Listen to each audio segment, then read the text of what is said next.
അടിയന്തര ഘട്ടങ്ങളിൽ ട്രെയിനിൽ തൽക്കാൽ ടിക്കറ്റുകൾ ബുക്ക് ചെയ്യാൻ ഇനി മുതൽ ആധാർ നിർബന്ധമാക്കുമെന്ന വാർത്തകൾ നേരത്തെ തന്നെ പുറത്തു വന്നിരുന്നു.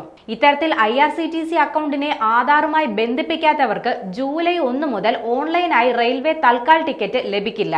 ഇതുകൂടാതെ ടിക്കറ്റ് എടുക്കുമ്പോൾ ആധാർ അധിഷ്ഠിത OTP നൽകുന്ന സംവിധാനം ജൂലൈ 15 മുതൽ നിർബന്ധമാക്കാനും തീരുമാനമായി. റെയിൽവേ ഇത് പ്രാവർത്തികമാക്കുകയാണെങ്കിൽ ആധാർ ഇല്ലാത്തവർക്കും ആധാർ വിവരങ്ങൾ പങ്കുവെക്കാൻ താൽപ്പര്യമില്ലാത്തവർക്കും തൽക്കാൽ ടിക്കറ്റ് എടുക്കാൻ കഴിയാതെയാകും.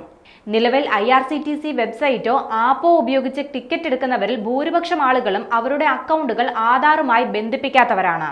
IRCTC അക്കൗണ്ടിൽ ലിങ്ക് ആധാർ എന്ന ഭാഗം തുറന്ന് ആവശ്യമായ വിവരങ്ങൾ നൽകിയാൽ ആധാറുമായി ബന്ധപ്പെടുത്താനാവും. ഇത് ഒറ്റത്തവണ ചെയ്താൽ മതിയാകും. എന്നാൽ വരുന്ന ജൂലൈ 15 മുതൽ ഓൺലൈനായോ കൗണ്ടറിൽ ചെന്നോ ഓരോ തവണ ടിക്കറ്റ് എടുക്കാൻ ശ്രമിക്കുമ്പോഴും ആധാർ OTP നൽകേണ്ടി വരും.